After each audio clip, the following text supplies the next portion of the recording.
નમસ્કાર મિત્રો, સ્વાગત છે તમારું અમારી ચેનલ ગુજ્જુ હેલ્થી હેબિટ્સમાં। વિચારો કે જો ફક્ત એક વસ્તુને આખી રાત પલાળીને ખાવાથી તમારી ઉંમર વધવા લાગે અને સાથે હાથ, પગ અને સાંધાનો જે દુખાવો છે તે પણ જાદુની જેમ ગાયબ થઈ જાય। તમને આ એક મજાક લાગતી હશે, પરંતુ આ મજાક નથી, સત્ય છે। આપણા વડીલો હંમેશા કહેતા કે રાતનું પલાળેલું સવારે ઉઠાડેલું એ શરીર માટે અમૃત મનાય, કારણ કે આખી રાત પલાળવાથી એ વસ્તુના પોષક તત્વ અનેક ગણા વધી જાય।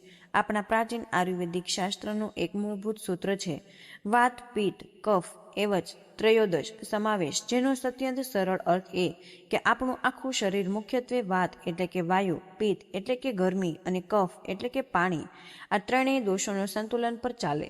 જ્યારે આ સંતુલન બગડે ત્યારે શરીરમાં રોગોની શરૂઆત થઈ જાય। ખાસ કરીને વાત દોષ બગડવાથી નસો અને સાંધાની તકલીફ સૌથી પહેલા દેખાય છે। આજે હું તમને એક એવો અક્ષર ઘરગથ્થુ નુસ્ખો જણાવીશ કે જે શરીરમાં લોહીના પરિભ્રમણને એટલે કે લોહીને આખા શરીરમાં બરાબર ફરવાની ક્રિયાને સુધારશે, નસોને અંદરથી તાકાત આપે અને દરેક પ્રકારના સાંધા અને માંસપેશીઓના દુખાવામાં પણ તમને આરામ આપશે। અને ખબર છે સૌથી સારી વાત શું છે?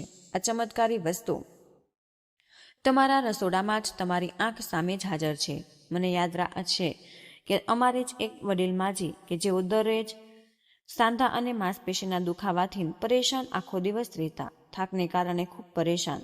તેમની આંખોમાં એક થાક દેખાતો અને તેઓ પોતાનો દિવસ પણ સરખી રીતે પસાર નહોતા કરી શકતા। ઘણી બધી દવાઓ લીધા પછી પણ તેમને કોઈ કાયમી આરામ નહોતો મળી રહ્યો। બસ થોડી જ વાર સારું અને પછી પાછું એ જ તેમના જીવનમાં સાચો એવો ફેરફાર ત્યારે આવ્યો કે જ્યારે મેં તેમને આપણા વડીલોએ જ બતાવેલો એક જૂનામાં જૂનો અક્ષર નુસ્ખો સૂચવ્યો હતો, જેનાથી માત્ર 3 જ અઠવાડિયામાં તેમના દુખાવામાં તેમને ઘણો આરામ મળ્યો અને તેમની ખોવાયેલી ઉર્જા પણ પાછી આવવા લાગી। અને જાણો કે આ એ જ નુસ્ખો છે જે આજે હું તમારી સાથે હૃદયથી શેર કરવા જઈ રહી છું। મિત્રો, હવે આપણામાંથી મોટા ભાગના લોકો એક યા તો બીજા અવાજ દુખાવાથી પસાર થઈ રહ્યા છે। કોઈને હાથ પગમાં સતત સોજો અને બળતરા રહે, કોઈને રાત્રે સૂતી વખતે પગમાં એવી ઝંઝણાટીનો અનુભવ થાય છે કે જાણે પગમાં હજારો કીડીઓ ચાલતી હોય, બરાબર ઊંઘ પણ આવતી નથી, અને કોઈના સાંધા સવારમાં એટલા બધા જકડાઈ જાય છે કે જાણે સાંધાઓમાં તેલ ખૂટી જ ગયું હોય કે પથારીમાંથી ઉઠવું પણ તેમના માટે એક મોટો પડકાર બની જાય છે।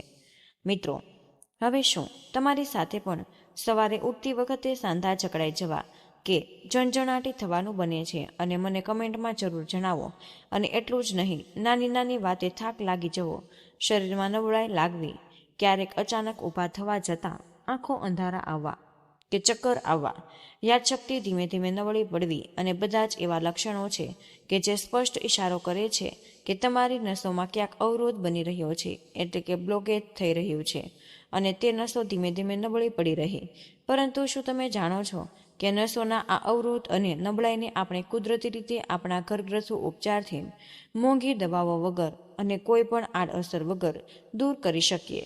તો ચાલો હવે થોડી જ વારમાં હું તમને તે અદ્ભુત નુસ્ખો જણાવીશ, પરંતુ તે પહેલાં તમારે એ સમજવું જરૂરી છે કે આખિર આ નસોમાં નબળાઈ કે અવરોધ શા માટે આવે?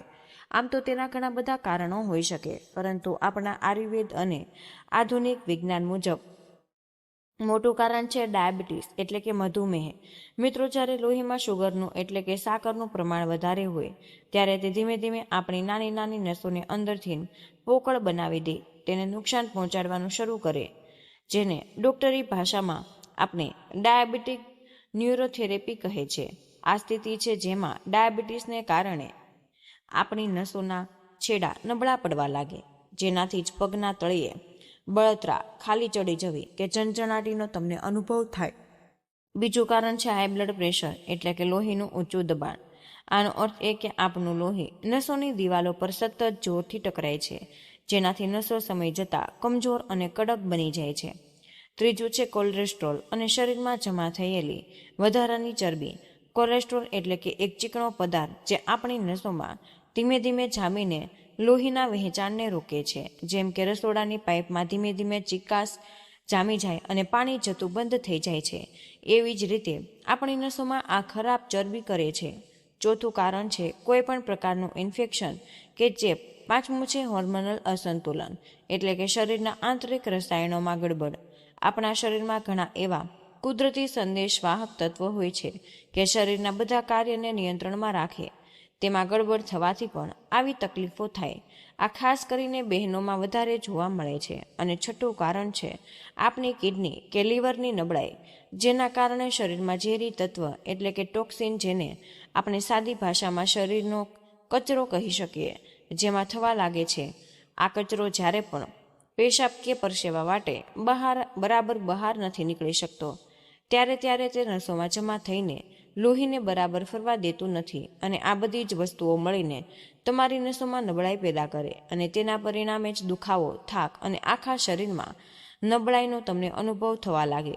પરંતુ સારા સમાચાર તો એ છે કે આ સમસ્યાથી છુટકારો મેળવવા માટે એક એવો ઉપાય પણ કે જે તમારા રસોડામાં જ રાખેલો છે. આપણી નજર સામે જ છે, પરંતુ આપણા રસોડામાં જ એક નાનકડી એવી વેધશાળા પણ છુપાયેલી છે. બસ તમારે તેને ઓળખવાની જરૂર, અને ખૂબ જ સાધારણ વસ્તુઓથી તમે તેને સહેલાઈથી બનાવી શકો. અને હવે મિત્રો, હું તમને એ જ નુસ્ખો સ્ટેપ બાય સ્ટેપ, એટલે કે એક પછી એક બધી જ વિધિ વિસ્તારપૂર્વક જણાવવા જઈ રહી છું. તો મિત્રો, વિડીયોમાં મારી સાથે જોડાયેલા રહેજો. મિત્રો, આ નુસ્ખો 3 ખૂબ જ સાધારણ વસ્તુઓથી બને છે. અને આ નુસ્ખો જણાવ્યા પછી હું તમને આ ઉપાયની સાથે અંતમાં એક બૂસ્ટર સ્ટેપ પણ જણાવીશ કે જે તેની અસરને બમણી 3 ગણી કરી શકે. શું તમે પણ આ ખાસ બૂસ્ટ સ્ટેપ જાણવા માટે ઉત્સુક છો? પરંતુ તેના વિશે જાણતા પહેલા ચાલો જોઈએ કે આ નુસ્ખો આખરે બને છે કેવી રીતે. તો તેના માટે સૌથી પહેલા તમે એક સ્ટીલનું વાસણ લઈને તેમાં 1 ગ્લાસ પાણી પીવાનું નાખીને ગેસ ઉપર ઉકળવા માટે તમે મૂકી દો.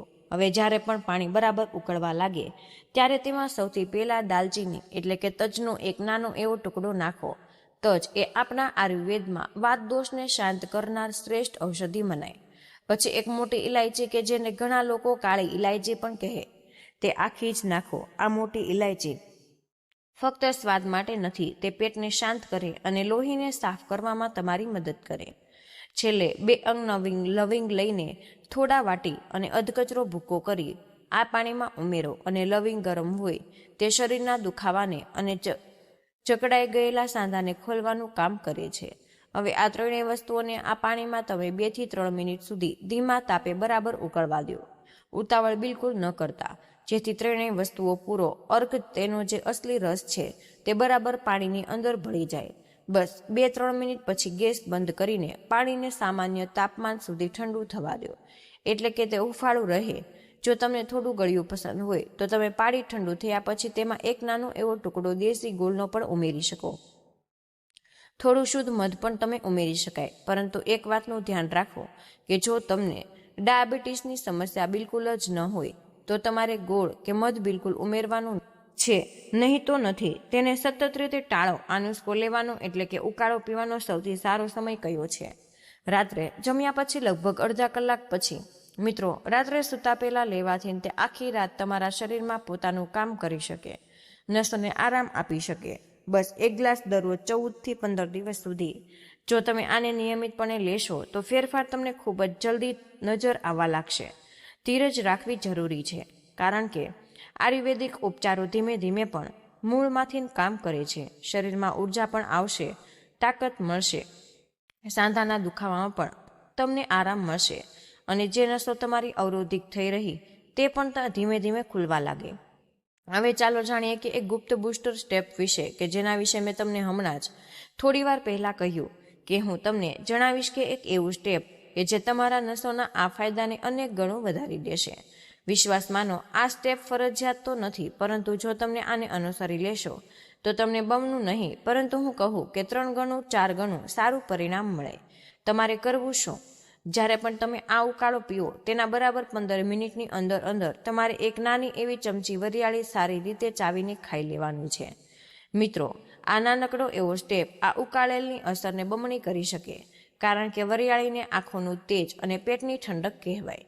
આપણા વડીલો હંમેશા કહેતા કે મુખવાસમાં વરિયાળી લેતા, કારણ કે તે ખાધેલા ખોરાકને બરાબર પચવામાં અને તેમાંથી પોષણ ખેંચવામાં શરીરને મદદ કરે. મિત્રો, જ્યારે તમે ઉકાળા પછી વરિયાળી ખાઓ છો ત્યારે ત્યાં ત્રણેય મસાલાના ઔષધીય ગુણધર્મને શરીરમાં વધારે ઊંડાણપૂર્વક લઈ જવામાં મદદ કરે છે. અને જો તમે સતત 1 મહિનો પણ આ આખી પ્રક્રિયાને અનુસરો તો તમને માત્ર નસોના અવરોધને સમાપ્ત કરવામાં જ નહીં, પરંતુ તમારા હાથ પગનો દુખાવો કે જે થાક, તેમાં પણ તમને ઘણો મોટો ફાયદો અનુભવાય. તમારામાંથી કેટલા બધા લોકો જમ્યા પછી વરિયાળી ખાય? તમારી આસપાસ આદત વિશે મને કમેન્ટમાં જણાવો. આમ તો તમને કદાચ એવો વિચાર આવતો હશે કે આખરે અસાધારણ દેખાતા નુસ્ખામાં એવું તો શું ખાસ કે આટલું શક્તિશાળી હોઈ શકે?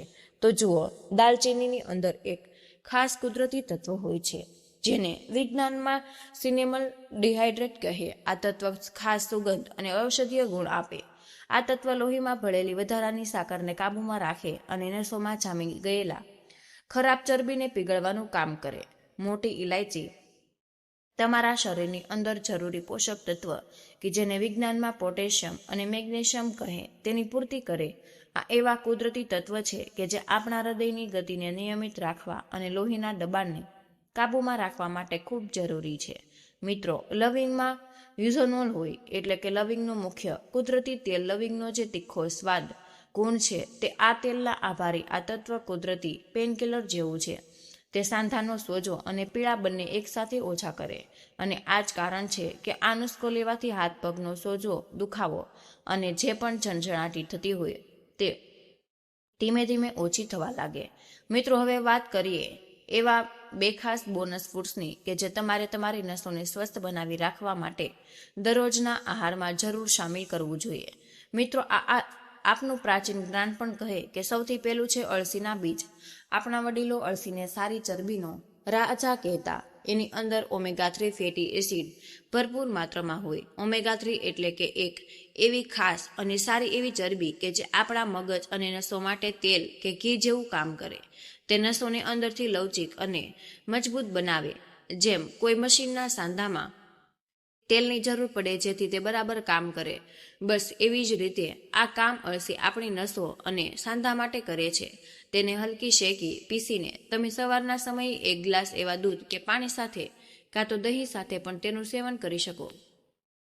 બીજું છે સિયા સીડ્સ. આના દેખાતા બીજ શક્તિનો ભંડાર છે. કહેવાય છે કે પહેલાના જમાનામાં યોદ્ધાઓ પણ તાકાત અને સ્ફૂર્તિ માટે આનો ઉપયોગ કરતા.